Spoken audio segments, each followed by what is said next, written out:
Hello students, मैं doctor निधि Yadav BA part first की political science की क्लास में पुनः उपस्थित हूँ। पिछली कक्षा में हमने जानने का प्रयास किया था राजनीतिक सिद्धांत क्या है, राजनीतिक सिद्धांत के दो प्रकार कौन से हैं, जिसमें हमने देखा था मानकात्मक सिद्धांत और अनुभववादी सिद्धांत, जिन्हें हम परंपरागत और आधुनिक सिद्धांत के नाम से भी जानते हैं। आज की कक्षा में हम ये जानने का प्रयास करेंगे इन दोनों में अंतर क्या है।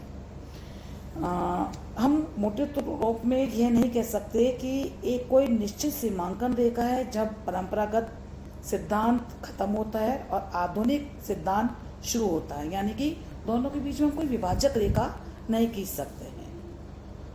लेकिन मोटे रूप में अगर हम देखें तो आधुनिक राज्य सिद्धांत एक प्रकार से परंपरागत के विरुद्ध चलाया गया एक आंदोलन है। जैसे एक प्रमुख वैज्ञानिक हैं क्रिकपैट्रिक, उन्होंने भी कहा कि परंपरावादी अध्ययन से जिस प्रकार का असंतोष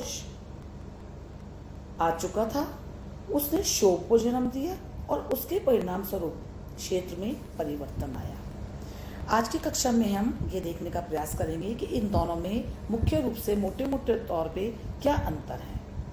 पहला पॉइंट जो हम देखेंगे वो है राजनीति विज्ञान की परिभाषा के आधार पर इन दोनों में क्या अंतर है। परंपरागत जो विचारक हैं वो राजनीति विज्ञान को राज्य और सरकार का के अध्ययन का विज्ञान मानते हैं। वो ये मानते हैं कि राजनीति के अंदर स्टेट और गवर्नमेंट दोनों का अध्ययन किया जाता है। एक विचारक है गार्नर, उनका तो यहाँ तक मानना है कि राजनीति विज्ञान का प्रारंभ और अंत राज्य से ही होता है।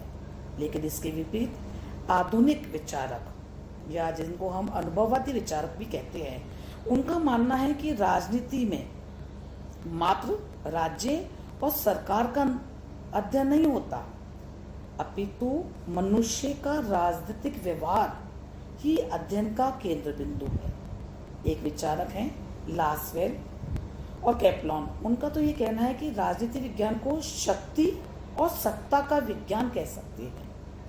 तो इसका मतलब पहला पॉइंट जो हम डिस्कस कर रहे हैं वो ये है कि जहाँ परंपरावादी राजनीति विज्ञान राजनीति को मात्र राज्य और सरकार के प्रशासन के अध्ययन तक सीमित करता है, वहीं आधुनिक राजनीति वैज्ञानिक जो हैं वो राजनीति के अध्ययन को उसकी सीमाओं से पार ले जाते हैं और संस्थाओं की अपेक्षा मनुष्य के राजनीतिक व्यवहार को केंद्र बनाने का प्रयास करते हैं। दूसरा पॉइंट जो हम लेंगे वो है विषय क्षेत्र और क्षेत्र संबंधी अंतर।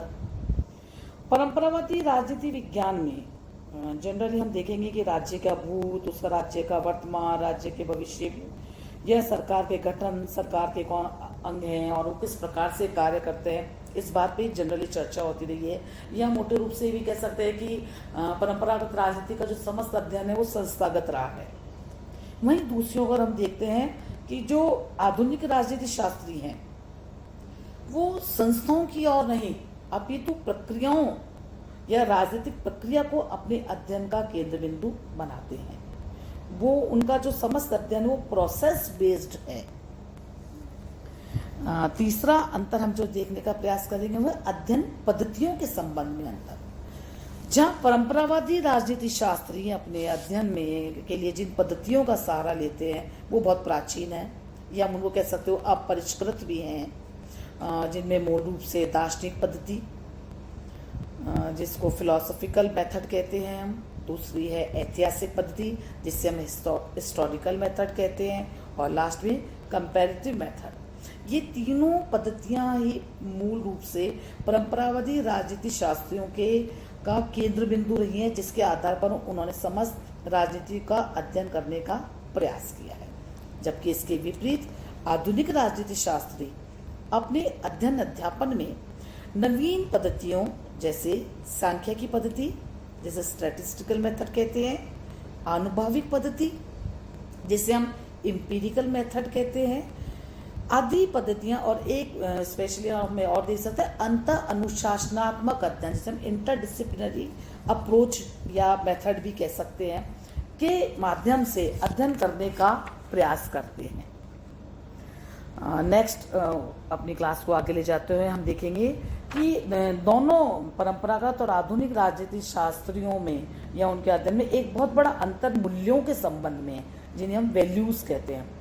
मैं पिछली क्लास के अंदर हम थोड़ा सा एक ये बात आप बताना थोड़ा सा भूल गए थे कि वैल्यूज़ क्या हैं, जहाँ कि हमने देखा था कि परंपरागत राजनीति शास्त्री अपने अध्ययन में मूल्यों यानी कि वो उनकी अपनी सोच, उनकी विश्वास, उनकी धारणा या उनकी प्रेफरेंसेस क्या हैं, वो मूल्यात्मक अध्ययन कहलाता है। तो हम देखते हैं कि परंपरावादी जो राजनीतिक विचार हैं वो मूल्यों में अपने अध्ययन में आस्था रखते हैं, या वो सोचते हैं कि जिसको मुश्किल हम ये कह सकते हैं कि आदर्श या नैतिकता पर अपने अध्ययन को आधारित करते हैं।